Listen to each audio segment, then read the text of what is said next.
హల్లెలూయా. చేతిలో ఉన్న వాళ్ళందరూ దేవునికి స్తోత్రం చెల్లిందాడు. దేవునికి స్తోత్రం. హల్లెలూయా. ఇంకా కొంతమంది చేతులు ఎత్తలేదు. దేవునికి స్తోత్రం. హల్లెలూయా. సరే, మంచిదండి. దేవుని పరిశుద్ధ నామములో కూడి ఉన్న దేవుని పిల్లలైన మీకందరికీ ప్రభు అయిన యేసుక్రీస్తు శుభమైన నామములో నా ప్రత్యేకమైన వందనాలు మరొక్కసారి తెలియజేస్తా ఉన్నా. చదవబడిన వాక్యంలోనికి మనం వెళ్ళిపోదాం. జాగ్రత్త అమ్మ, ఈ ఫ్యాన్ కూడా తీసే పైది నా పైది. చదవబడిన వాక్యానికి జాగ్రత్తగా వెళ్ళిపోదామండి. అందరికీ మరొకసారి చదువుకుందాం. ఆదికాండము అతడు చదవబడినటువంటి మాటలను మనం మరొకసారి చదివితే జ్ఞాపకం చేసుకుందాం. చదవమ్మా.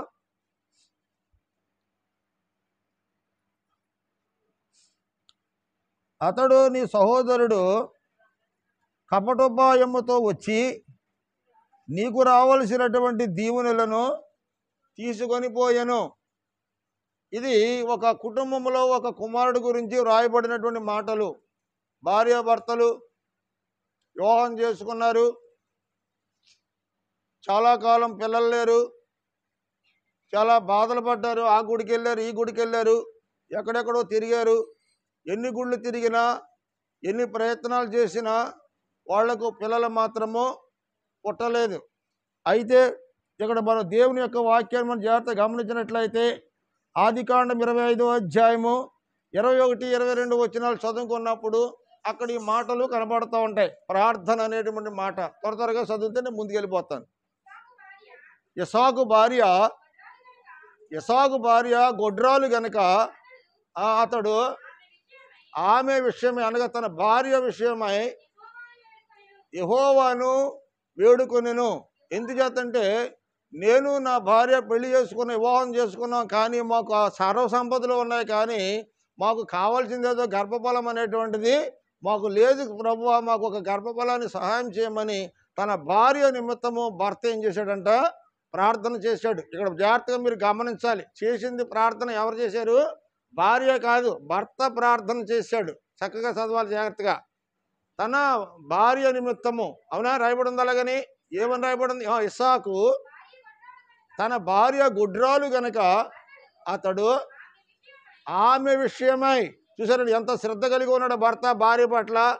ఆమె విషయమై శ్రద్ధ కలిగి నా భార్యను ఒక్కసారి నువ్వు జ్ఞాపకం చేసుకున్న భార్య గర్భద్వారం తెరిచి ఒక గర్భఫలం ఇవ్వండి ప్రభు అని చెప్పి కన్నీటితో ప్రార్థన చేయటం ప్రారంభించాడు. ఎందుకంటే ఇస్సాకు తల్లిదండ్రులు కూడా ప్రార్థన పరులే.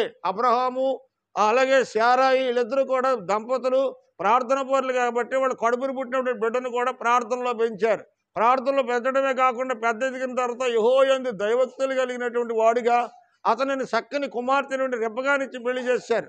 కానీ ఇద్దరు భార్యాభర్తలు అన్యోన్యంగా గడుపుతున్నారు. చక్కగా సంపద ఉంది, వాళ్ళకి ఏ లోటుపాట్లు లేవు. కానీ లోటు ఉన్నదంటే ఏంటంటే వాళ్ళకి ఎంత ఉన్నప్పటికీ మనసులో ప్రశాంతత నెమ్మది లేదు. కారణం ఏంటంటే వాళ్ళు గుడ్డిరాలు కనుక ఆమెకు పిల్లలు లేనందువలన ఇరుగు పొరుగు సారా అనేకమైన సూటిపోటు మాటలు వింటూ సూటిపోటు మాటలు అంటుంటే మనసు ఎంతో గాయపడి కన్నీరు అన్నపానములుగా చేసుకుని ఆమె దిక్కుస్తున్న దినాలలో తన భార్య యొక్క వేదన బాధని గమనించినటువంటి భర్త యెహోవా సన్నిధిలో మోకరించి తన భార్య నిమిత్తమై ఏం చేశాడమ్మా? ప్రార్థన చేశాడు. ఇలాంటి భర్తలు దొరకడం ఎంతో మంది స్త్రీలకు గొప్ప ధన్యత అండి. దేవునికి స్తోత్రం. హల్లెలూయా. ఈరోజు మరి యొక్క మందిరానికి రావాలని వారిని కోరినప్పుడు మరి వారు ఉండకపోయినప్పటికీ కూడా పోన్లే నేను వేరే కార్యక్రమానికి వెళ్తున్నాను, మరి ఆవిడని తీసుకొచ్చి మీ మందిరం దగ్గర దింపి నేను వెళ్తానని నరసాపురం నుంచి మరి సహోదరుని తీసుకొచ్చి ఇక్కడ దింపి మరి వెళ్ళారు. అంటే తన భార్య దేవుని మందిరానికి వెళ్ళాలని కోరగా తన భార్య యొక్క కోరికని నెరవేర్చి ఆయన ఇక్కడ దాకా తీసుకొచ్చి అప్పగించలేడండి. దేవునికి స్తోత్రం. హల్లెలూయా. ఈరోజు శ్రీరామనవమి, ఆయన చాలా శ్రీరామ భక్తుడండి. ఆయన ఇంటి దగ్గరే రామాలయం గుడి ఉంది. ఈ దంపతులిద్దరు ఎలా గుడికాడ ఉండవలసినటువంటి వాళ్ళు అండి. దేవుని యొక్క మాటను బట్టి, దేవుని యొక్క పిలుపుని బట్టి, దేవునికి లోబడి దేవునిని ఎరగనప్పటికీ కూడా దేవుని ప్రేమను గుర్తించిన వారు ఇక్కడికి రావటం జరిగిందండి. ఈరోజు అన్యులు దేవుడిని నమ్ముకున్న వాళ్ళు కాదండి, అంటే విగ్రహారాధికులు. ఇటువంటి సమయంలో ఎవరు కూడా రారు దేవుని మందిరానికి. అయ్యా ఈ రోజున మాకు రామాలయం గుడిలో మాకు కళ్యాణం ఉంటుంది, తర్వాత ఇంకో వారం ఎప్పుడో వస్తాము అని చెప్తారు. అటువంటిది ఈ రోజుని అక్కడ విడిచిపెట్టి ఇక్కడికి రావటం అంటే చిన్న విషయమేమీ కాదు. దేవునికి స్తోత్రం. ఈ రోజున అనేకులు అన్యజనులు దేవుణ్ణి తెలుసుకుంటూ ఉన్నారు, దేవుణ్ణి నమ్ముకుంటూ ఉన్నారు. దేవుడు అంటే ఎలాగుంటుందా, దేవుని కార్యాలు ఈ విధంగా జరుగుతాయి అనేటువంటి ఆలోచన కలిగినటువంటి వాళ్ళుగా ఉన్నారు. ఈ రోజుని అన్యజనులు దేవుణ్ణి నమ్ముకుంటున్నారు, లోకమంతా దేవుడిని నమ్ముకుంటున్నారు. అంటే మనం మాత్రం అన్యజనులు కాదంటావేమో, మేమందరం కూడా విగ్రహారాధికులమేనండి. ఇక్కడ ఎవరో పుట్టి క్రైస్తులు ఎవరు లేరు, అందరూ కూడా కన్వర్ట్ అయినటువంటి వాళ్ళే ఇక్కడ ఉన్నటువంటి సంఘంలో ఉన్నటువంటి వాళ్ళందరూ. అయితే మనమందరం కూడా రాళ్ళుని రప్పలని విడిచిపెట్టి జీవము కలిగి దేవుని దగ్గరికి వచ్చాం. ఎంచేతంటే ఇస్సాకు తన భార్య గుడ్రాలైనందున కన్నీటితో ప్రార్థన చేస్తే దేవుడు ఆ ప్రార్థన ఆలకించి ఆమె గర్భద్వారాన్ని తెరిచాడు. దేవునికి స్తోత్రం, హల్లెలూయా. ప్రియమైనటువంటి వారులారా, ఇక్కడ మనం జాగ్రత్తగా గమనించినట్లయితే రెండవ మాట ఆదికాండము 25వ అధ్యాయము 26వ వచనాన్ని కూడా మనం ఇక్కడ చూద్దాం ఒకసారి. చూడమ్మా. తర్వాత చాలా అక్కడ ఆగు. దేవునికి స్తోత్రం. అయితే దేవుడు ఆ ప్రార్థన ఆలకించి ఆమె గర్భద్వారాన్ని తెరిచి ఒకేసారి 2 కమల పిల్లలను ఆమె గర్భంలో పెట్టేటువంటి దేవుడు. దేవునికి స్తోత్రం, హల్లెలూయా. ప్రియమైన వారులారా, ఒకేసారి 2 కమల బిడ్డలను 2 మగ బిడ్డలను ఆ తల్లి గర్భంలో దేవుడు ఉంచాడు. అయితే దేవుని యొక్క సన్నిధిలో చేసిన ప్రార్థనను బట్టి, ఆయన యొక్క భక్తి జీవితాన్ని బట్టి, వాళ్ళ యొక్క హృదయము యథార్థతను బట్టి దేవుడు ప్రార్థన ఆలకించి తన భార్య గర్భద్వారం తెరడమే కాకుండా 2 మగ శిశువులను గర్భంలో పెట్టాడంటండి. దేవునికి స్తోత్రం, హల్లెలూయా. ఎంతమంది అంటమ్మా? అమ్మా 2 అంటండి. నిన్న మొన్నగా నేను అక్కడ చూశాను. పిల్లలు లేరని చెప్పి చాలా కాలం ఇలాగే ఆ గుళ్ళకి ఈ గుళ్ళకి వెళ్తే మొత్తం మీద దేవుని మందిరానికి వెళ్ళిన తర్వాత ఆమె గర్భవతి అయిందంటండి. గర్భవతి ఇద్దరు ఆడపిల్లలకి జన్మనిచ్చిందంట ఆ తల్లి.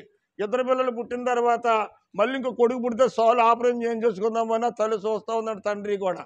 సరే, మళ్ళీ 3 సంవత్సరాల తర్వాత మళ్ళీ గర్భవతి అయిందంటండి. మళ్ళీ గర్భవతి అయ్యి మళ్ళీ 2 ఆడపిల్లలు కట్టిందంటండి. మళ్ళీ 2 కావల పిల్లలేనంట.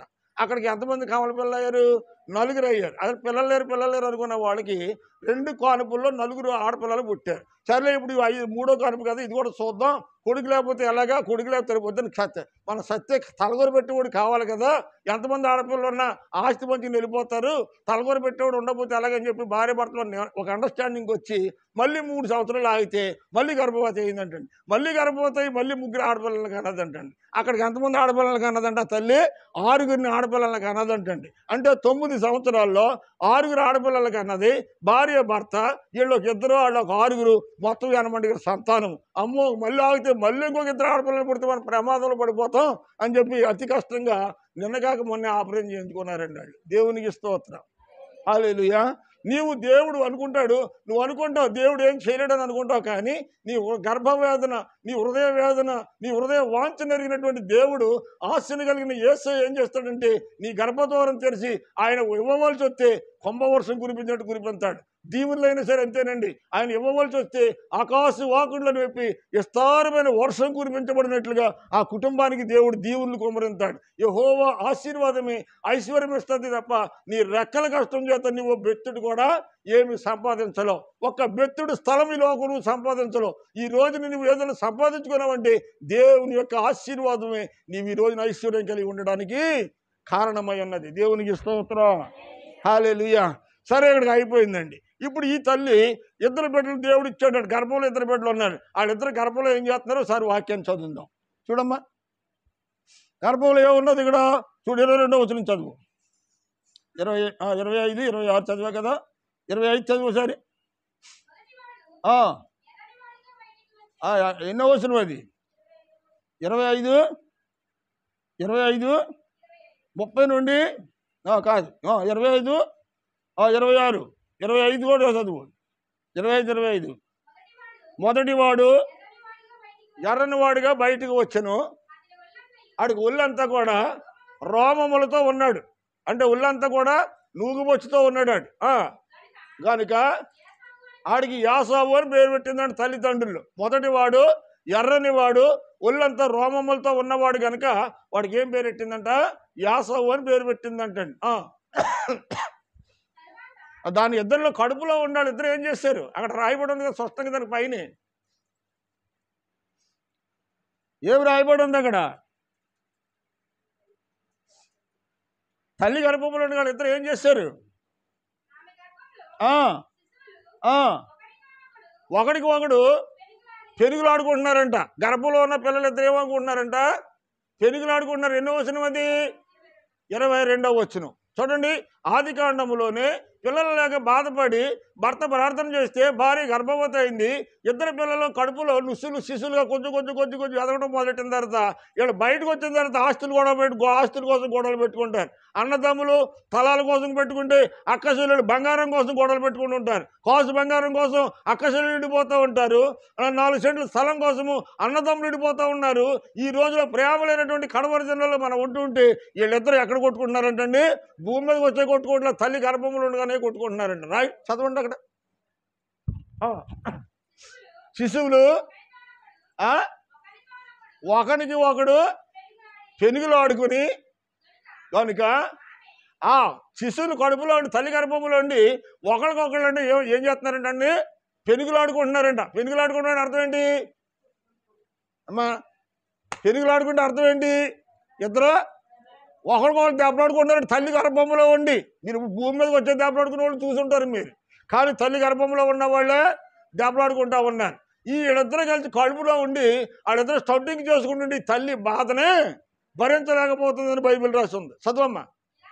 ఇలాగైతే నేను బ్రతుకుట ఎందుకని ఈ విషయమై యెహోవాని అడగగా యెహోవాని అడిగిందంటండి. ప్రభువా, పిల్లలు లేరని ఏడ్చాము, ఇప్పుడు గర్భదూరం తెరిచావు, వీళ్ళు ఇంకా బయటికి రాకుండానే కడుపులో నేను ఇద్దరు కొట్టుకుంటా ఉంటే ఈ బాధ నేను భరించలేకపోతున్నాను ప్రభువా, ఎందుకు ఇచ్చావు ప్రభు వీళ్ళిద్దరిని నాకని చెప్పి అడుగుతుందంట. ఎవరు అడుగుతున్నారో? భార్య అడుగుతుంది. భర్త పిల్లలు కావాలని అడిగాడు, దేవుడు ఇద్దరిని ఇచ్చాడు, వీళ్ళు లోపల ఉండగానే కొట్టుకుంటా ఉన్నారు. తల్లి వచ్చి అంటుంది, అయ్యో ఈ బాధ నేను భరించలేకపోతున్నాను, ఇలాంటి బతుకు నేను బతకలేకపోతున్నాను, ప్రతి క్షణము కూడా వాళ్ళు కొట్టుకుంటున్నారు, గర్భంలోనే కొట్టుకుంటున్నారు, బయటకు వచ్చి ఏం చేస్తారో నాకు తెలియదు కనుక ప్రభు వాళ్ళ విషయమే నేను ఏం చేయాలో నాకు ఏం తోసట్లేదు రాని కన్నీటితో ప్రార్థన చేసిందంటండి. దేవునికి స్తోత్రం. హల్లెలూయా. అర్థమైంది కదండి మీకు? ఎదురుకెళ్ళిపోతాను త్వరగాను. అర్థమైందా అమ్మా? టైం చెప్తా ఉన్నా, సత్యా 1 గంట ముగించేస్తాను. వీళ్ళిద్దరు స్టార్టింగ్ చేసుకుంటూ ఉన్నారు. సరే, కాలం నిండింది, డెలివరీ అయ్యే సమయం ఆసన్నమైంది. ఆ సమయానికి ఇంకా ఆవిడకి నొప్పులు బయలుదేరినండి. నొప్పులు పడతా ఉంటే ఈడంటాడు నేనే పెద్దోడిగా ఉంటాను ముందు అంటాడు ఆడు. కాదు, నేను పెద్దోడిగా ఉంటానంటాడు ఈడు. ఏళ్ళు పుల్లు వచ్చేటాయని కూడా ఈ నేను ముందని తల్లి గర్భంలో కొట్టుకోవడం మొదలు పెట్టారండి. బైబిల్లో రాయబడిన మాటలు ఈయన మా సొంత మాటలు కాదండి. వీళ్ళందరూ ఈ విధంగా కొట్టుకుంటూ ఉంటే ప్రియమైనటువంటి వారులారా, చిన్నోడు ఉన్నాడు చూసారండి, ఆడు కడుపులో ఉండగానే చాలా తెలివైనోడు ఉంటాడు. పెద్దోడిని వెనకలాగేసి ఇటు బయటకు రావాలని ప్రయత్నం చేస్తాడంట. బైబిల్లో రాయబడి చదువు మా అక్కని చదువు 25, 26. తరువాత అతని సహోదరుడు చూడు జాగ్రత్తగా, ఎవరో మళ్ళీ చదవాలి, 25, 26. తరువాత అతని సహోదరుడు బయటికి వచ్చినప్పుడు ఒకని చెయ్యి ఏసావు మడమను పట్టుకుని వెనకలో అవుతాడు అంటుంటాడు. ఎక్కడుండి? తల్లి గర్భంలో ఉండి. బాగా వినండి మీరు ఈ మాటలో, ఎవరు సిగ్గుపడవలసిన పని ఏం కాదు ఇది. దైవ చిత్తము. ముందు వచ్చినవాడు ముందుకు వస్తాడు, వెనకలు వచ్చినవాడు వెనకలు వస్తాడు. ఏమండి? ఈడేమన్నాడు? చిన్నవాడేమన్నాడు? అబ్బాయి నేను ముందు వెళ్తాను, నేను ఇంటికి పెద్దోడిగా ఉండాలనుకుంటున్నాడు. ఎక్కడ ఉండగాను?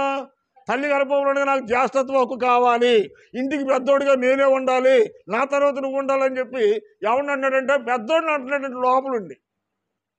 అంటే దేవుని చిత్తం ఏంటంటే ఈడే ముందు రావాలని చెప్పి ముందు ఎవరిని వేసాడంటే యేసవ్ అనేటువంటి వాడిని, ఆ ఎర్రని వాడిని, ఒళ్ళంతా రోమాలతో ఉన్న వాడిని బయటికి రప్పిస్తూ ఉంటే దేవుడు వెనకాల చిన్నోడు ఏం చేస్తాడు? మడబట్టి వెనకలు అవుతాడు అంటే లోపల తల్లి గర్భంలో వాడిని. చదవ, స్పష్టంగా చదవమాట. అతని చెయ్యి అనగా ఎవరు చెయ్యి? అతని తమ్ముడు చెయ్యి అన్నగారి మడమను పట్టుకొని ఉండెను. అంటే ముందు నేనే, నువ్వు కాదని చెప్పి అన్నగారి మడమ తల్లి గర్భంలో పట్టుకుని వెనకలు అవుతున్నాడండి. ఆ తల్లి సత్తదా బోధిస్తుందండి? సత్తదా బోధిస్తుందా? ఇలాంటి స్టంటింగ్ పోరాటం ఎక్కడ జరుగుతుందంటే తల్లి గర్భంలోనే ప్రారంభమైంది. మీరు నేను ఇప్పుడేమనుకుంటున్నామంటే గతంలో అన్నదమ్ములు చక్కగా కలిసి ఉండేవారు, వాళ్ళు సంతోషంగా ఉండేవారు, ఇప్పుడైతే అన్నదమ్ములు కొట్టుకుంటున్నారు, అక్కచెల్లెలు కొట్టుకుంటున్నారు, సమాధానం లేకుండా పోయారని ఇప్పుడు మనం అనుకో. ఇప్పుడు కాదండి, ఎప్పుడో ఉంది అది. వాళ్ళు ఇంకా గర్భంలో ఉండగానే కొట్టుకున్నారు, మనకి బయటకు వచ్చా కొట్టుకుంటున్నాం. ఇప్పుడు దేవునికి స్తోత్రం. హల్లెలూయా. పెద్దవాడు కొంత ఎక్కువైతే చిన్నవాడు కోపం, చిన్నవాడు కొంత ఎక్కువైతే పెద్దవాడు కోపం. ఇలా అక్కసరైన భయం ఏమవుతుందంటే గొడవ వస్తుంది. ఏళ్ళిద్దరు కలిసి ఎక్కడికి వెళ్తారంట? తల్లి దగ్గరికి వెళ్తారు. అక్కడే బాగా చూస్తున్నాను సరిగ్గా చూడలేదు అంటుంది చెల్లి. ఆ తల్లి ఏమనుకుంటా, పోలేదు చిన్నపిల్ల కదా, అంతే చిన్నపిల్లగా కట్టిద్దామని తల్లి అనుకుంటుంది. కానీ ఈ చిన్నపిల్లకి ఏమవుతుంది, పెద్ద పిల్ల నెమ్మదిగా ఉంటుంది, చిన్నపిల్ల ఎప్పుడు కూడా కొంచెం స్పీడ్గా ఉంటుంది. ఎందులో అయినా సరే, ఎవడు కడుపుని పుట్టిన వాళ్ళైనా ఆకారణ ఉన్నవాడు కొంచెం స్పీడ్గా అడిగితే తల్లిని, నాకు రావాల్సింది నాకు ఎత్తావా చెత్తావా అని కూర్చుంటారు. వీడు కూడా వెనకాల ఉన్నవాడు ఏం చేస్తాడంట, నేను ముందంటే నేను ముందని మడవట్టుకుని బయటకు వచ్చాడంట. దేవుని స్తోత్రం. సరిగ్గా చదువమ్మా, చదువు. యేసేవుని మడం పట్టుకుని ఉండెను కనుక అతనికి యాకోబు అని పేరు పెట్టాను. ఆ యాకోబు అనగా నేను చాలాసార్లు చెప్పాను, మోసగాడు అని అర్థం. యాకోబు అంటే మోసగాడు, అంటే వాడు ఇంటికి జ్యేష్ఠుడిగా ఉండాలని తల్లి గర్భంలోనే మోసం ప్రారంభించాడు. అరే ఏదో రంగా బయటకు వచ్చారు, అయిపోయింది అనుకోండి. వీళ్ళు పెరిగి పెద్దవాళ్ళు అవుతున్నారు. తల్లి తండ్రి ఇద్దరు పెంచుకుంటూ ఉన్నారు. చిన్నవాడు పెద్దవాడు, పెద్దవాడేమో ఏసావు, చిన్నవాడు యాకోబు. చిన్నవాడు అంటే తల్లికి చాలా అమితమైన ప్రేమ అండి. తల్లికి చిన్నబిడ్డ అంటే చాలా అమితమైన ప్రేమ. చాలామంది ఆకారణ పుట్టినోడికి తెలియదు ఈ సంగతి. బైబిల్ చెబుతూ ఉంది, ఏ తల్లికైనా ఏ తండ్రికైనా లాస్ట్ని పుట్టినటువంటి బిడ్డ మీదే ఎక్కువ ప్రేమ ఉంటుందండి. ఇది నా యొక్క అనుభవంతో చెబుతున్నాను. బైబిల్ కూడా అదే విధంగా చెబుతుంది. మీరు అవునన్నా కాదన్నా లాస్ట్ని పుట్టినటువంటి బిడ్డకి ఎంతో కొంత ముట్ట చెప్పినటువంటి మనసు తండ్రికి ఉన్నా లేకపోయినా తల్లికి మాత్రం ఖచ్చితంగా ఉంటుంది. దేవునికి స్తోత్రం. హల్లెలూయా. నా ప్రియమైనటువంటి వేరులారా, ఓసారి ఇక్కడ మన చర్చిలో ఉన్నది సహోదరి, మరి అంతా మా అక్కకి ఇచ్చేస్తే మరి నా సంగతి ఏంటని అడుగుతుంది చిన్నపిల్ల వాళ్ళ అమ్మనే. మరి అంతా చిన్నదానికి ఇచ్చేస్తే నా సంగతి ఏంటని పెద్ద పిల్ల అడుగుతుంది. ఓ పిల్ల, నిన్నెలా కందో మీ చెల్లెలు కూడా మీ అమ్మ అలాగే కందే, మీ చెల్లెలకి ఇచ్చినట్టు నీకు కూడా ఎత్తదే, నువ్వే కంగారు పడకో. మీ అమ్మ పైకాల గట్టిగా మాట్లాడుతుంది, కానీ లోపల మనసు మాత్రము ఎన్నపూస వంటి మనసు పిల్ల అని చెప్పి మీ అమ్మ మీద నువ్వు తక్కువగా లెక్కేసుకుని మీ అమ్మ మీద కోపడి మీ అమ్మని విరోధం చేసుకోవద్దు. మీ అమ్మతో అలాగే ఉండు. నిజంగా ఒకవేళ ఆకారణ కనుక పెద్ద పిల్లవైన నీకు అన్యాయం చేస్తే నేను ఊరుకోను కదా మీ అమ్మనే అని చెప్పి నేను ఆ బిడ్డకి చెప్పినప్పుడు ఆ బిడ్డకి శాంతించింది కొంత. ఇంచేదంటే అంత చిన్నపిల్లకి ఇచ్చేస్తుంది, అంత చిన్నపిల్లనే బాగా చూస్తుంది, చిన్నపిల్ల కూతురులా చూస్తుందేమో, ఎలాగది మొదటి కూతురులా చూస్తుంది అన్నదండి ఆ పిల్ల. దేవునికి స్తోత్రం. ఏదో బాధ ఉండే ఉంటుంది, ఎంతో కొంత బాధ ఉండే ఉంటుంది. ప్రియమైన వారులరా, విన్నప్పుడు నాకు కూడా అలాంటి మనసే ఉండేది. బాగా గుర్తుపెట్టుకోండి, సందర్భం వచ్చినట్టు చెప్తున్నాను. నేను పుట్టిన 12 సంవత్సరాలకి మా అమ్మ గర్భవతి అయింది. అప్పటి వరకు నన్ను దగ్గర కౌగిట్లో పెట్టుకుని గారాభంగా చూసుకుంది. ఒకడే కొడుకు కదండి, ఒకడే కొడుకుని గారంగా చూసుకుంది. ఎప్పుడైతే మా అమ్మ గర్భవతి అయ్యిందో, నిండు సోలాలు అవుతుందో, బిడ్డలకు అనేటువంటి సమయం ఆసనం అవుతుందో, కొంచెంగా నన్ను దూరం పెడతాం మొదలెట్టింది. గెలవడుగా ఇలా అంటుంది అనమాట. పడుకున్నాడు మంచం మీద. ఒకప్పుడు దగ్గర లాక్కుని పడుకున్నది అంటుందిలాగా. అంటే మా అమ్మ ఇంక దూరంగా పడుకోమంటుందండి. మా అమ్మ ఎందుకు పడుకోమంటుందో నాకు తెలియదు. ఇప్పుడు దాకా బాగానే చూసింది. ఇక్కడ మా అమ్మకి ఏమొచ్చిందంట, అసూయ వచ్చిందని నేను అనుకున్నాను. ఆ వయసులో 11-12 సంవత్సరాల వయసులోనే మా అమ్మ మీద తిరిగిపోటు చేశాను. ఎందుకని, ఒకవేళ నేను ఏ మోకాలతో పొట్టనే కొడితే కడుపులో ఉన్న బిడ్డ నుసు పోతుందేమని మా అమ్మని ఏం చేసిందంటే నన్ను దూరంగా పడుకోబెట్టడం కోసం ఆ దారికి తిరిగి దూరంగా పడుకోమంటే నాకు కోపం వచ్చేది. నూలక మంచాలు కదండి అప్పుడు. ఇప్పుడంటే పట్ల మంచాలు, పందిరి మంచాలు, సన్న గ్లాసు మంచాలు, నూలక మంచాలు వెళ్ళి ఎక్కడ పడుకున్నాడు, పట్టి మీద పడుకునేవాడిని అండి. కోపం వచ్చి మా అమ్మ కొంచెం అలా గట్టి తడుకుని పట్టి మీద పడుకుని అక్కడ నాలో ఏం బయలుదేరిందంట, ఒక ఇసపు బీజం బయలుదేరింది. అంటే మా తల్లి నన్ను ఎడంగా చూస్తుంది, తక్కువగా చూస్తుంది. మా అమ్మ అలా ఎందుకు చూసిందో నాకు తెలియదు ఆ వయసులో. అలాగే ఈ వయసుని బట్టి కొంతమంది తల్లి మనసు బిడ్డలకి అర్థం కాక తల్లిని తక్కువగా లెక్కేసి చిన్నగా ఆలోచన చేస్తూ ఉంటారు. దేవునికి స్తోత్రం. హల్లెలూయా. ప్రియమైనటువంటి వారులారా, ఇవన్నీ కూడా చక్కని అనుభవాలండి. అయితే ఈ మధ్యాహ్న కాల సమయంలో ఏ తల్లి బిడ్డను దూరం చేసుకోదు. చిన్నపిల్లని మాత్రం ఎంతో కొంత ఎక్కువ చూడటం అనేటువంటిది వాస్తవము. తల్లి దగ్గర ఆ బుద్ధి మాత్రం ఉంటుంది ఖచ్చితంగా. ప్రతి తల్లిలోనే ఉంటుంది ఆ బుద్ధి. లేదంటానికి నీకు కుదరదు. బైబిల్ అలా చెబుతుంది. ఏం చేద్దంటే, చిన్న బిడ్డని తల్లి దగ్గర పెట్టుకుని చక్కగా ఇంట్లో పెట్టి కూర్చుంటాడు. అమ్మ వంట ఎలా చేస్తుందో, కూరలు ఎలా వండుతుందో, పొయ్యి కూడా ఏ పని చేస్తుందో, ఇవన్నీ కూడా చిన్నోడు వాళ్ళ అమ్మను చూసి వంట పనులు, ఇంటి పనులు అన్నీ నేర్చేసుకున్నాడు. పెద్దోడేమో ఏటకెళ్తాడండి, యాసోబేమో ఏటకెళ్తున్నాడు. సరే పెద్దోడయ్యాడు, ఆడు పెద్దోడేడు, ఈ పెద్దోడేడు, వీడు తల్లి నీడని బతుకుతున్నాడు, తండ్రి నీడని బతుకుతున్నాడు. సరే ఒక రోజుని తండ్రికి వృద్ధాప్యం వచ్చింది, కళ్ళు మందగించేసినాయి, చూపు మందగించింది. సరే వృద్ధాప్యం వచ్చేటప్పటికి ఆ రోజుల ఆశ్చర్యం ఏంటంటే ఇంటికి పెద్ద కుమారుని దగ్గరికి కేకేసి ఆ తండ్రి దీవులు తన నెత్తి మీద పెట్టి దీవించడం, ఆశీర్వదించడం ఆనవాయితీగా వస్తుందండి. ఏ తల్లిదండ్రులని తమ బిడ్డలను చేతులు చాపి ఆశీర్వదించాలి. దేవునికి స్తోత్రం, హల్లెలూయా. ఆ రోజుని ఆశీర్వాదం కోసము ఆయన ఎదురు చూస్తూ ఉన్నాడు. నా బిడ్డను, పెద్ద బిడ్డను ఆశీర్వదించాలి. ఎవరు పెద్ద బిడ్డ? ఎవరమ్మా? యాసావు పెద్ద బిడ్డ. తండ్రి ఏమన్నాడు? పెద్ద బిడ్డని నేను ఆశీర్వదిస్తాను అంటున్నాడు. తల్లి కపటోపాయముతో అక్కడ ఒక చిన్న పన్నాగం పండింది. ఎంచేదంటే పక్కకి ఆగేసి, ఎంచేదంటే చిన్నప్పటి నుంచి తల్లి పక్కనే ఉన్నాడు కదండి, వంటగదిలో ఉన్నాడు కదా, తల్లి పనులన్నీ నేర్చుకున్నాడని చెప్పాను కదా. తల్లి బయటకు తీరిన కారణాన్ని బట్టి ఆ చిన్న కొడుకు మీద ప్రేమ ఎక్కువ పెంచుకుంది తల్లి. దేవునికి స్తోత్రం, హల్లెలూయా. చిన్న కొడుకు మీద ప్రేమ పెంచుకుని ఏముందంటే, మీ నాయన మరి మీ అన్నయ్యకి జ్యేష్ఠత్వ హక్కుని, సమస్త ఆశీర్వాదాలని ఆడికి ఇవ్వటానికి తనలో తాను మాట్లాడుకుంటా ఉన్నాడు. నేను విన్నాను. అంచేత మీ అన్న రాక మునుపు మీ అన్నకు రావాల్సిన దీవుళ్ళు ఏదో రకంగా నువ్వు కొట్టేయాలి. ఏదో రకంగా మాయ చేసో మోసం చేసో నీ వెనకాల నేను ఉంటాను కదా. ఏముందా నీ వెనకాల నేనున్నా, నీకేం భయం లేదు. మీ నాన్నకి కంటి చూపు సరిగ్గా కాపాడట్లేదు, వృద్ధాప్యం వచ్చింది కనుక నేను వెనకాల ఉంటాను. మీ నాన్న దగ్గరికి వెళ్ళి, డాడీ నేనే పెద్దవాడిని, నన్ను ఆశీర్వదించమని నువ్వు అబద్ధం ఆడు, నేను వెనకాల ఉంటాను. నీ అన్నకి రావాల్సిన ఆశీర్వాదాలు నువ్వు తీసేసుకుంది కానీ నువ్వు ఆశీర్వాదకరంగా ఉండాలి. అంటే చిన్న కొడుకు బాగోవాలనుకుంది, పెద్ద కొడుకు నాశనం కావాలనుకుంది. కన్న తల్లి, దుర్మార్గు తల్లిలు ఉన్నారు ఇలాంటి వాళ్ళు. మాతృత్వానికి విలువ లేనటువంటి తల్లులు ఉన్నారు ప్రియమైన వాళ్ళారా. అందుకే ఇంటికి పెద్దవాడు పుట్టే కంటే అడవిలో మానై పుట్టడం మంచిదని ఒక లోక సంబంధమైన సామెత కూడా ఒకటి ఉంది. ప్రియమైన దేవుని బిడ్డలారా, ఈ మధ్యాహ్న కాల సమయంలో నేను కొంచెం ముందుకెళ్తాను. ఇలా ఇక్కడ ఆగిపోతే సమయం చాలా సంకుచితంగా ఉంది. చదవమ్మా. అయితే ఇక్కడ రాయబడిన మాటలు జాగ్రత్త చూద్దాం. యాకోబు, ఏసావు మడుమని బట్టి బయటికి వచ్చారు. తర్వాత 25వ అధ్యాయము 30 నుండి 34 వచనాల వరకు చదువుదాం. 25, 30 నుండి 34 వచనాలు. పెద్దవాడు ఎక్కడికి వెళ్ళాడని చెప్పాను? ఏటకి వెళ్ళాడు. పొద్దున వెళ్ళాడు ఏటకి, సాయంకాలం దాకా ఏటాడుకున్నాడు. మంచి మిసమరాల ఎండ సమయంలో భోజనాల టయాన్ని ఇంటికి కుసూరమంట వచ్చాడు. ఎవరో పెద్దవాడు. చిన్నవాడు ఎక్కడున్నాడు? తల్లి పైడుకోగినట్టుకుని వంటగదిలో ఉన్నాడు. సరే, మంచి ఉసూరుమంట వచ్చేటప్పటికి, మరి ఇంటికి వచ్చేటప్పటికి ఇంట్లో ఎవడున్నారంటే తమ్ముడు ఉన్నాడు. తమ్ముడు ఏం చేస్తాడంటే కూర వండుతున్నాడు ఇంట్లో. కలగూర దుంపల కూర అంట. ఏం కూర అమ్మది? చదువు అక్కడ ఉందా?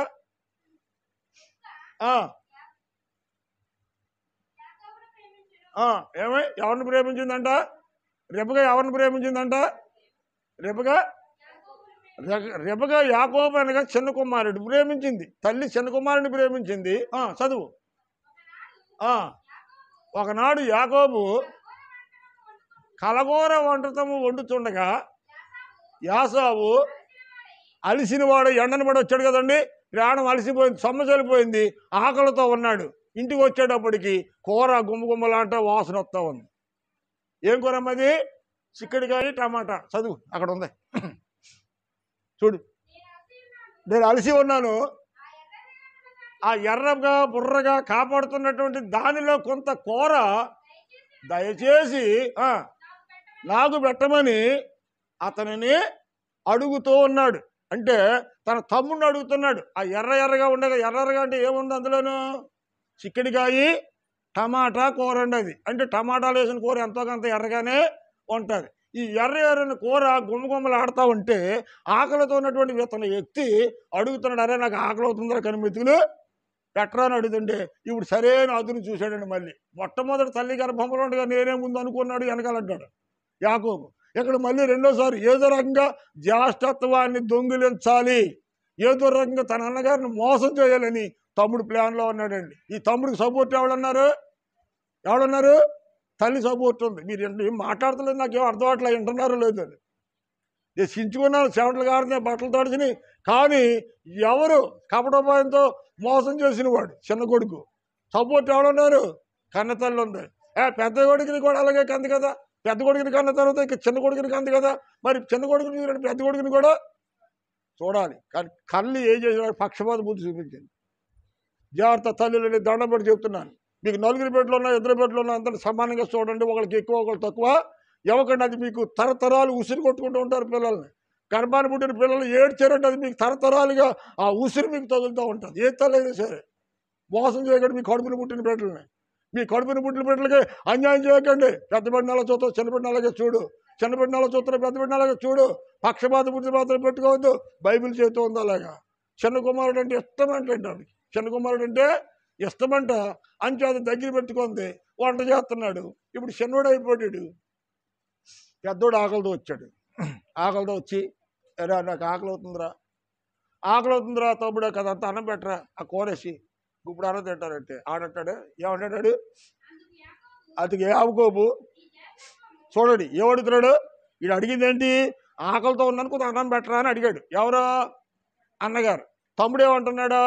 అందుకు యాకోబు నీ జ్యేష్ఠత్వపు హక్కుని నేడు నాకు ఇమ్మని అతనిని అడగగా, వీడికి ఆలోచన ఏంటి? ఇంటికి పెద్దోడుగా పెత్తనం చేయాలని చిన్నోడికి ఉంది లోపల. అంచేత ఇప్పుడు ఏమన్నాడంటే నీ జ్యేష్ఠత్వ హక్కుని నాకు ఇవ్వమని తన యొక్క అన్నగారిని అడుగుతా ఉంటే, అన్నగారు ఆకలితో ఉన్నవాడు ఏం చేశాడమ్మా? యాసవ్ అన్నాడు అన్నగారు, ఒరే నేను ఆకలితో సాగపోతా ఉన్నాను, ఆకలితో చచ్చే ముందు నాకు జ్యేష్ఠత్వం హక్కు నాకెందుకు అని ఎప్పుడైతే అన్నాడో, అయితే జ్యేష్ఠత్వ హక్కు నీది నాకు ఇచ్చినట్లు నువ్వు ప్రమాణం చేయమని అడిగాడు. ప్రమాణము చెయ్యి. మనం నమ్ముకున్న దేవుని బైబిల్ తగినట్టుకుని నువ్వు ప్రమాణం చేయి. నీ జ్యేష్ఠత్వ హక్కు నువ్వు నాకు అమ్మి వేసినట్లు. దేనికోసం? ఒక్క పూట భోజనం కోసం తన తమ్ముడికి ఏమి అమ్మేసుకున్నాడంట? మాట్లాడలేదు మీరు. జ్యేష్ఠత్వ హక్కుని అమ్మేసుకున్నాడు. పూట కూటి కోసం, ఒక్క పూట మెతుకుల కోసం జ్యేష్ఠత్వం యొక్క ఇలువేమిటో తెలియకుండా అమ్మేసుకున్నాడు తన తమ్ముడికి. వీడు కూడా సమయాన్ని చూసి, సందర్భాన్ని చూసి సరిగ్గా అన్నగారిని ఎక్కడ దెబ్బ కొట్టాలో అక్కడ కొట్టాడు. దేవునికి స్తోత్రం, హల్లెలూయా. అన్నగారు ఎక్కడ కొట్టాలో, అన్నగారి అవకాశం ఎప్పుడు వచ్చిందో అవకాశాన్ని చూసి తమ్ముడు దెబ్బ కొడుతుందంటే, వీడు పూట భోజనం కోసం జ్యేష్ఠత్వ హక్కు ఇలువ తెలియకుండా దాని తమ్ముడికి ఇచ్చేసాడు ప్రమాణపూర్వకంగా. కడుపు నిండా భోజనం చేశాడు. ఇప్పుడు ఏమైపోయాడు? ఇంటికి పెద్దోడు చిన్నోడు అయిపోయాడు, చిన్నోడు పెద్దోడు అయిపోయాడు. ఇక్కడ అబద్ధం ఆడటానికి లేదు. కారణం ఏంటో తెలుసా? ప్రమాణకం చేయించుకున్నాడు అక్కడ. దేవుడే మన ఇద్దరి భయాన్ని సాక్ష్యం అన్నాడు. మన ఇద్దరికి భయాన్ని దేవుడే సాక్ష్యమే, నువ్వు ప్రమాణకం చేయి అన్నాడు. ప్రమాణకం చేశాడు, భోజనం పెట్టాడు, తిన్నాడు, జ్యేష్ఠత్వ హక్కుని విడిచిపెట్టేసుకున్నాడు. ఇప్పుడు ఈ చిన్నోడు పెద్దోడు ఏమయ్యాడు? పెద్దోడు చిన్నోడు అయిపోయాడు. మీరు జాగ్రత్తగా గమనించాలి. కొద్ది మాటలను చెప్పి అతనికి వెళ్తాను. అయితే పెద్దోడు చిన్నోడు ఏం చేయడు? పెద్దోడు అవకాశాన్ని చూసి మోసం చేసి, తల్లి గర్భంలో ఉండగా ఒకసారి మోసం చేయాలని చూశాడు, కుదరలేదు, దేవుడు అడ్డుపడ్డాడు. రెండవసారి ఆకటాయాన్ని చూశాడు, అవకాశాన్ని బట్టి దెబ్బేశాడు, దీనికన్నా లొంగిపోయాడు, భోజనం కోసం లొంగిపోయాడు. ఇప్పుడు ఏమైందంటే పెద్దోడు చిన్నోడు పెద్దోడికి. ఇంతలో మరో సంఘటన జరిగింది. అది 3వ సంఘటన. చూద్దామండి. ఆదికాండము 25వ అధ్యాయము 30 నుండి 34 వచనాలు చూడు. 35, 25, 30. జ్యేష్ఠత్వపును అమ్ముకొని దొంగిలించాడు. తర్వాత 27, 35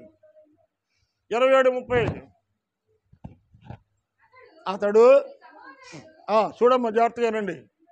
అతడు తల్లితో అంటున్నాడు, కొడుకుతో అంటున్నాడు, అమ్మా నాకు వృద్ధాప్యం వచ్చింది కదా, కంటి చూపు సరిగ్గా కాపాడలేదు, అంచేత మన ఇంటికి పెద్ద కుమారుడు ఇస్సాకే కనుక ఇస్సాకుని నేను ఆశీర్వదిస్తాను, అంచేత చివరిసారిగా ఏటకి వెళ్ళి మంచి ఏటాడిన మాంసం పట్టుకొచ్చి నీ చేతులతో నాకు వండి భోజనం పెట్టినా, ఆఖరిగాను నువ్వు పెట్టిన భోజనం చేసిన తర్వాత నేను నిన్ను ఆశీర్వదించి నేను పితరుల దగ్గరికి వెళ్ళిపోతాను అన్నాడు. అంటే సావు బ్రతుకుల పోయారు వేలాడుతున్న సమయంలో భోజనాలు కోరుకున్నాడు. ఆ వయసులో పెద్ద కొడుకు ఏటాడి తెచ్చి ఏ మాసమ్మా ఏటాడి తెచ్చినటువంటి మాంసం ఈ వడ్డీ నాకు పెడితే నేను నిన్ను ఆశీర్వదిస్తాను అన్నాడు. ఎవరితో చెప్పాడు?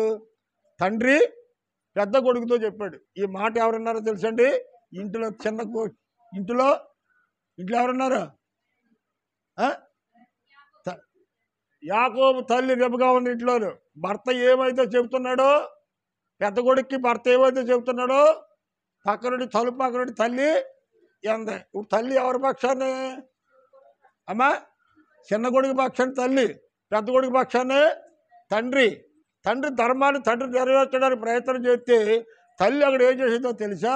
నాయనా నువ్వు అబ్బురా అర్జెంటుగా రా, మీ అన్నతోటి మీ నాన్న చెప్పిన మాటలన్నీ నేను విన్నాను. నీకంటే వాడు బాగుపడిపోతాడు. ఎవరికైతే ఈ ఆశీర్వాదాలు ఉన్నాయో వాడు బాగుపడిపోతాడు. నీకంటే ఎక్కువ మీ అన్నయ్య బాగుపడితే నేను చూడలేనురా. నువ్వు బాగోవాలిరా. మీ అన్నయ్య ఏమైపోయినా పర్లేదు, నువ్వు బాగోవాలని కొడుకుని బ్రతిమలాడితే, సరే అమ్మ నువ్వేం చెప్తాదే చేస్తాను. తల్లి చెప్పింది, నువ్వేం చేస్తాడు? మీ అన్నయ్య ఏటకెళ్ళాడు మాంసం పట్టుకొస్తాకి.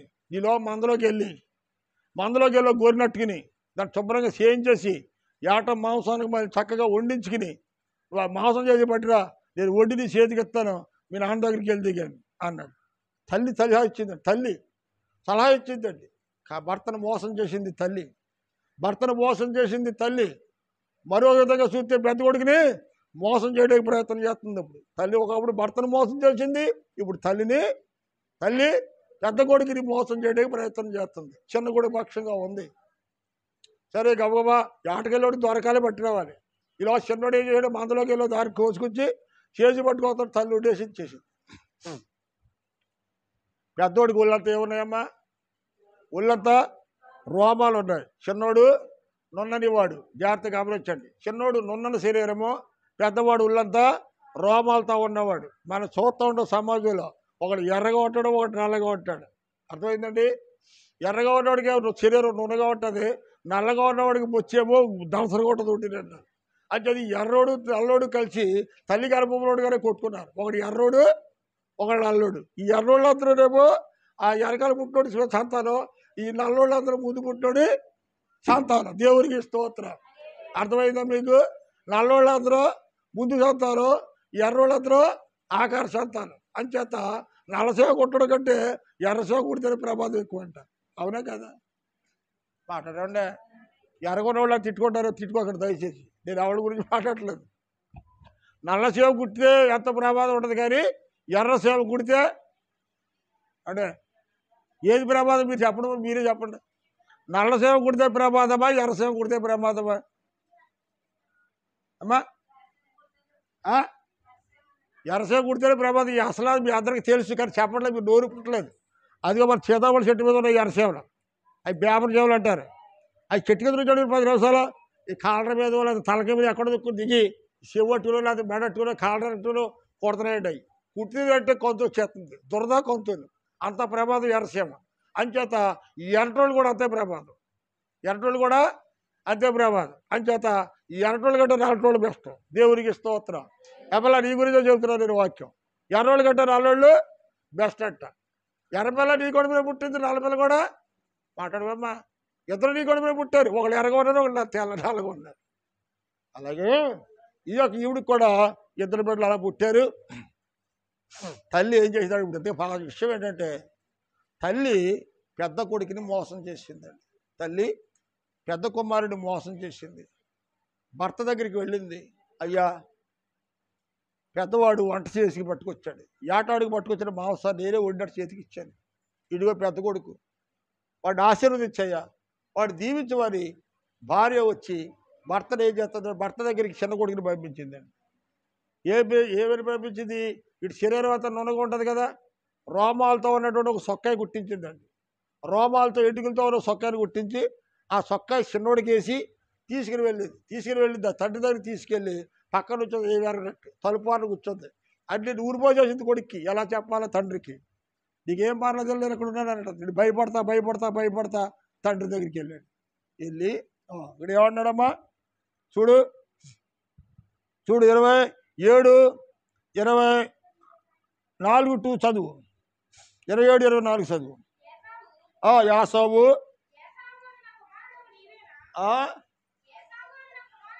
యాసావు అనే నా కుమారుడువు నువ్వేనా అని అడగగా ఎవరిని అడిగాడు? ఎవరిని అడిగాడు? యాకోబుని అడిగాడు. నువ్వు పెద్ద కుమారుడివేనా అని అడిగితే ఈ చిన్నోడు ఏమని చెప్పాడు అక్కడ?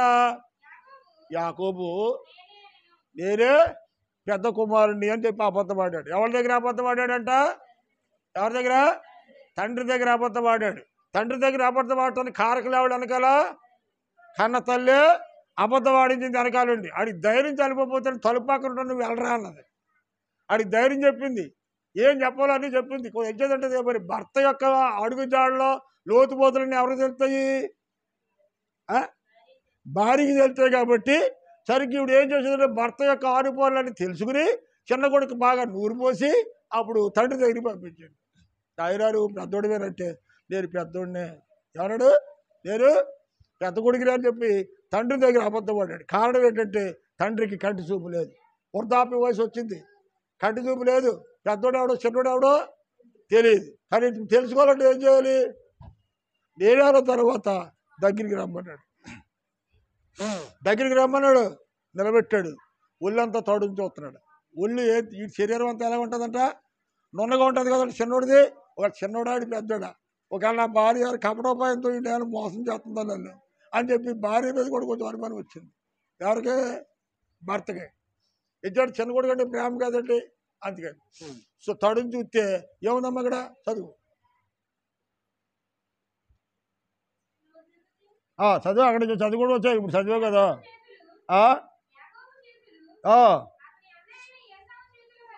యాకోబు చేతులు అతని అన్నయ్య అయినటువంటి ఏసావు చేతుల వలె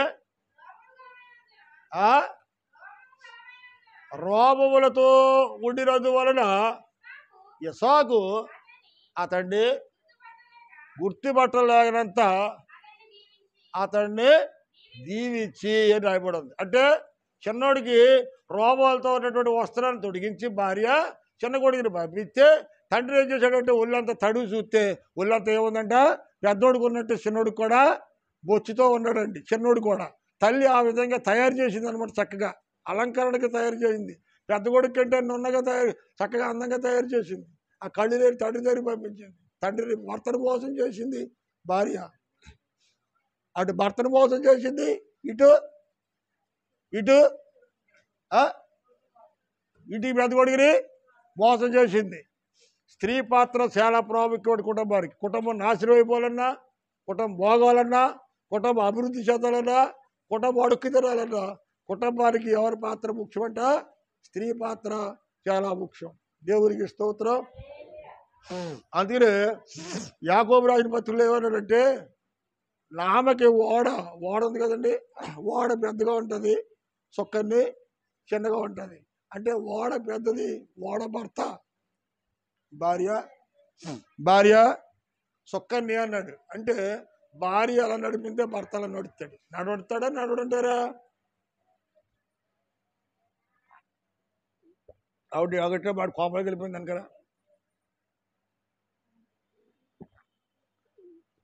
పాస్టర్ గారు చూడలేదులే, అది చెప్పుకుంటా పోతున్నాడు. నేను నిద్రపోతే ఎవరో కురికెత్తి వదిలిపోయింది కదా అనుకుంటుంది ఆవిడ కదా. ఇలా నేను గమనిస్తూ ఉంటారు వెనకాల ఉన్న వాళ్ళు, ముందున్న వాళ్ళు కూడా. ఇప్పుడు ఎక్కడికి వచ్చాం మనం? ఎక్కడికి వచ్చామ్మా?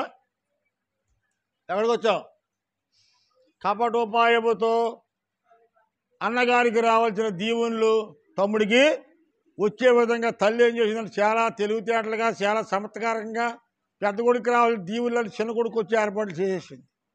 తలుపు పక్కన ఉంచినాయి, ఏం పెరగనట్టు. సరే చిన్నోడికి వెళ్ళిపోయింది. చదువు అప్పుడు చదువు. చూడు ఇటు దీవులు అయిపోయాడు, ఇడికి చిన్నోడికి దీవులు అయిపోయి బయటికి వెళ్ళిపోయాడు. తర్వాత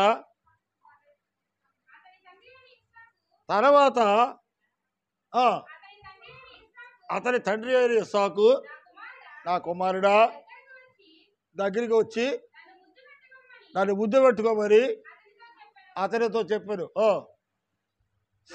అతడు దగ్గరికి వచ్చి అతనిని ముద్దు పెట్టుకోలేను. అప్పుడు అతడు ఆ వస్త్రములను వాసన చూసి అతడు దీవించి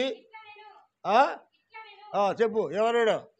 ఇదిగో నా కుమారుడి సువాసన యెహోవా దీవించిన సేయు సువాసన వలె ఉన్నది. దానికి దేవునికి స్తోత్రం.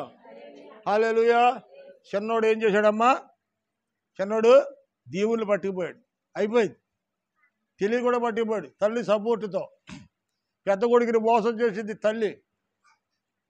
ఎవడి భర్తను మోసం చేసింది తల్లి. ఆస్తి అంతా ఎవడు కట్టబెట్టింది? ఇప్పుడు చిన్న కొడుకు కట్టబెట్టేసింది.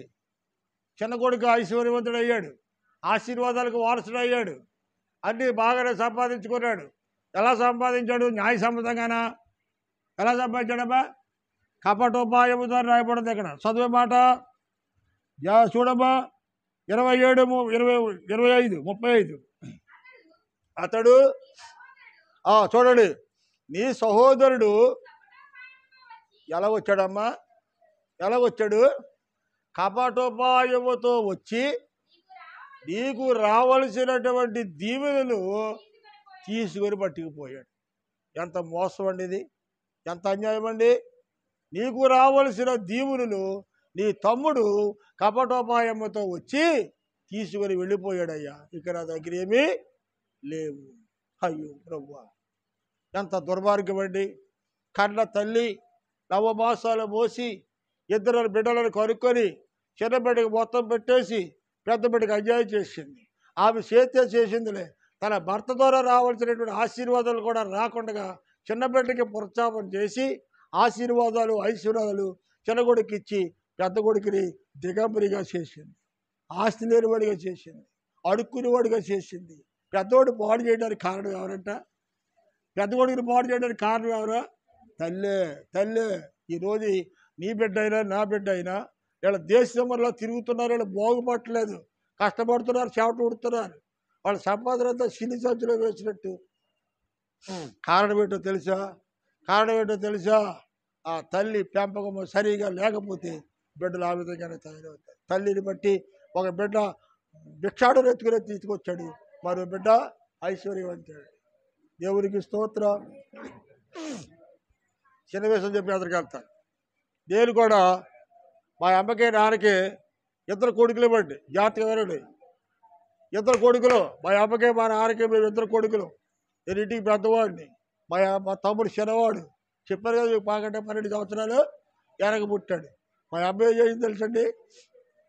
తండ్రి ఆస్తిలో సగభాగం నాకు, సగభాగం మీ ఇద్దరికి అంది. నా తనంతర భాగాన్ని మీరే పంచుకుంటారు కానీ అంది. సరే, ఏమైంది? ఇల్లు 2 వాటాలు తీసుకుని మా అమ్మకు వచ్చిన ఓట మా తమ్ముడికి కలిపేసింది. ఆడికి 2 ఓటాలు పెద్ద ఇల్లు. చూశారు కదా, నాకు మా తాతగారు ఇచ్చినటువంటి ఆస్తి అండి. అయితే తండ్రి ఆస్తి 2 ఓటాలు తమ్ముడు తీసేసుకున్నాడు తల్లి సహకారంతో.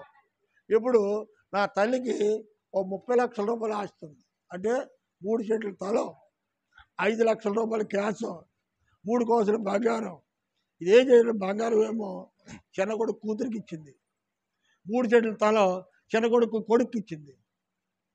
కాబట్టి డబ్బు నేను చచ్చిపోతాను చిన్న కొడుకే ఇవ్వాలని చెప్పి నామినీ పెట్టింది.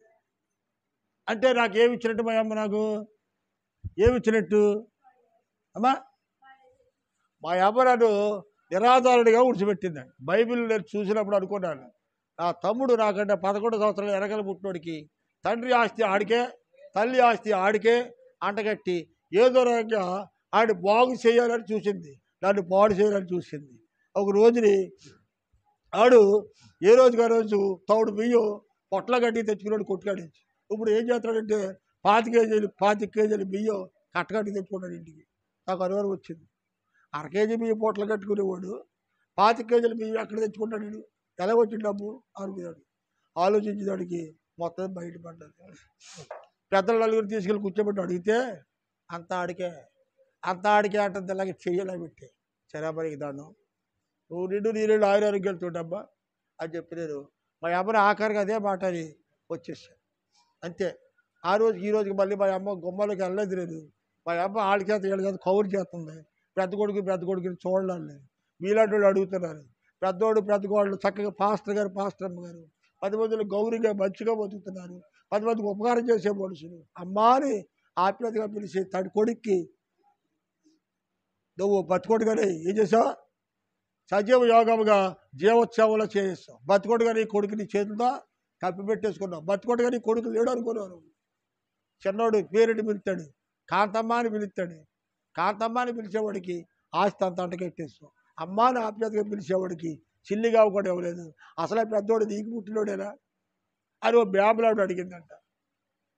పెద్దోడు నీకు పుట్టినోడే, నాకు పుట్టినాడు. మరి నాకు పుట్టినోడు అయితే పెద్దోడు అజయ్ చేస్తావు నువ్వు. ఎందుకు విషయం చెప్తున్నాడంటే యాకోబు యాసోబు ఏ విధంగా అయితే కుటుంబ జీవితం అయిపోయిందో ఈరోజు నా జీవితం కూడా అదే విధంగా నా తల్లి నన్ను మోసం చేసి నా తమ్ముడికి కట్టబెట్టిందండి మొత్తం అంతా. పైగా అంటుందే నీకేం తక్కువరా, ఏముందా నీకేమి తక్కువరా, నువ్వు ఏమైనా ఇచ్చావమ్మా అన్నాను. నూట మాట లేదు అంటే ఆ ఉద్దేశం ఏంటంటే నువ్వు బాగానే ఉన్నావు కదా, ఉన్నదంతా ఆడికే ఇచ్చేసాను అని. ఈరోజు మంచం మీద ఉంది, కుక్కను చూసినట్టు చూస్తున్నాడు అండి. ఎవరు అడగడానికి లేదు. ఆస్తి పక్కాగా నేను ఆదివారం చర్చికి శుక్రవారం మరి నేను నా భార్య ప్రార్థనకు వచ్చినప్పుడు ఇటుగాడు కపటోపాయంతో తల్లిని తీసుకెళ్ళిపోయి మొత్తం అంతా కూడా రాజు చేసి రిజిస్ట్రేషన్ చేసేసుకోండి. పక్కాగా రిజిస్ట్రేషన్ అయిపోయింది. దాన్ని ఎవడో ఏం చేయలేము. అంత మోసం నా కన్నతల్లి నన్ను చేసిందండి. నా కన్నతల్లి నన్ను మోసం చేసిందమ్మా. నా తమ్ముడు మోసం చేశాడు, ఇంటికి పెద్దవాడిగా పుట్టాను. జాగ్రత్తగా ఎవరైనా వేడు గారు కన్నతల్లి మోసం చేసింది, తమ్ముడు మోసం చేశాడు. ఒక వడ్డీ వ్యాపారస్తుడు అన్నాడు, అక్రమంగా అజాయిగా ప్రవర్తించే వ్యక్తి అన్నాడు, అరే నువ్వు బాధపడకరా, ఎప్పటికైనా సరే వాడు తినడానికి కూళ్ళ కూడా పోతాడు, ఎప్పటికైనా సరే నువ్వే బాగుంటావు, ఆడి దగ్గరికి వస్తాడు రా అన్నాడు.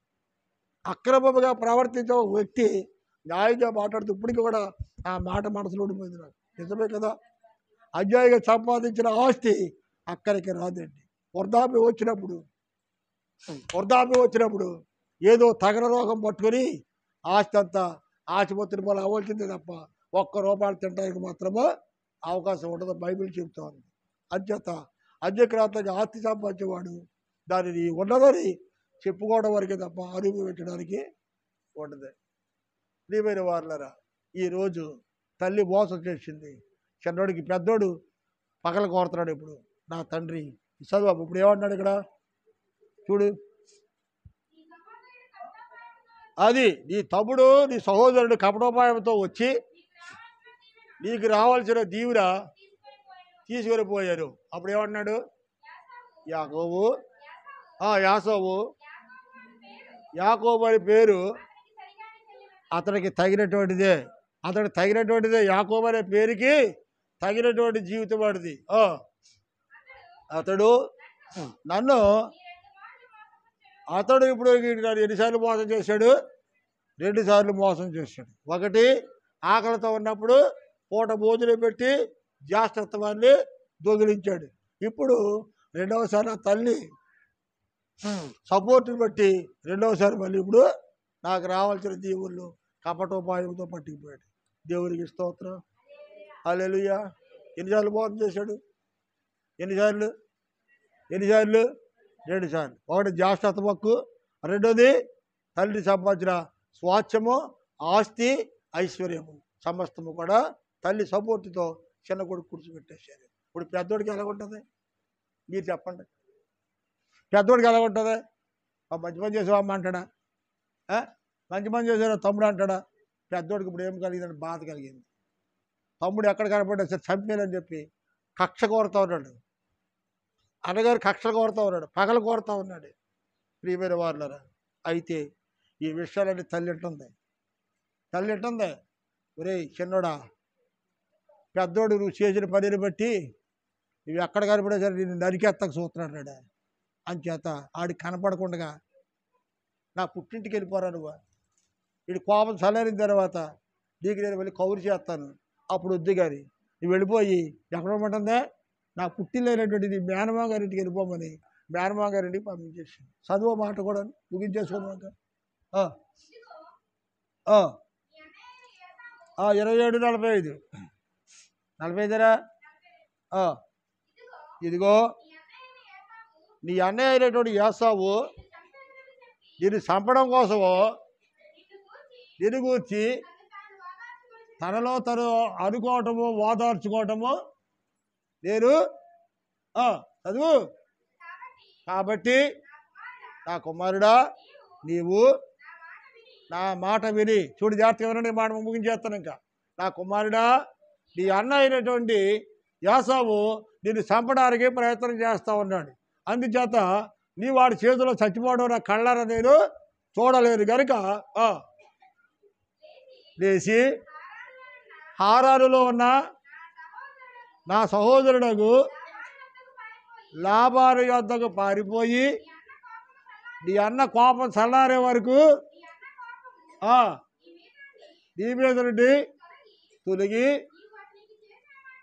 అతనికి నువ్వు చేసిన వాటిని అతడు మర్చిపోయే వరకు నీవు లాభాలు వద్ద కొన్నాళ్ళు ఉండు.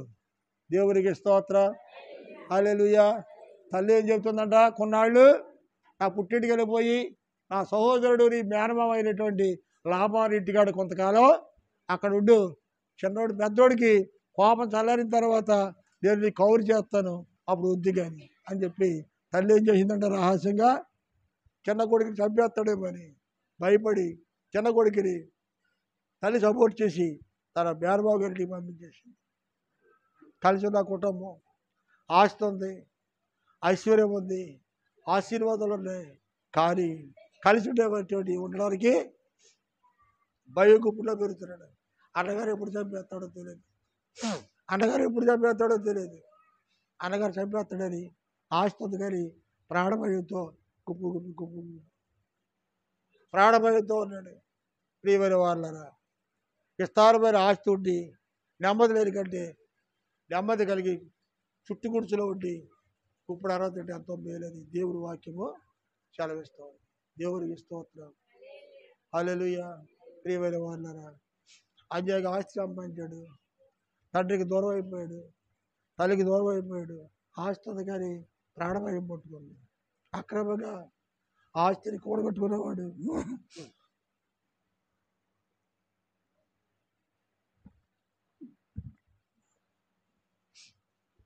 అక్రమంగా ఆస్తిని కూడగట్టుకునేవాడు చివరికి ఏమైపోయాడంట, ప్రాణాలు చేతులు పట్టుకుని బిక్కు పట్టు బ్రతుకుతున్నాడు. కారణం ఏంటో తెలుసా? అతడు తప్పు చేశాడు కనుక భయంతో బతుకుతున్నాడు. ఇతడు నిర్భయంగా ఉన్నాడు కనుక ధైర్యంగా ఉండగలిగాడు. అందుచేత తప్పు చేసిన వాడు ఏనాటికైనా తల ఉంచుకుని తప్పదు. దేవునికి స్తోత్రం. హల్లెలూయా. హల్లెలూయా. అందరము మోకరిద్దాం, ప్రార్థన చేద్దాం. కొద్ది నిమిషాలు ప్రార్థన చేద్దాం. మోకరిద్దాం.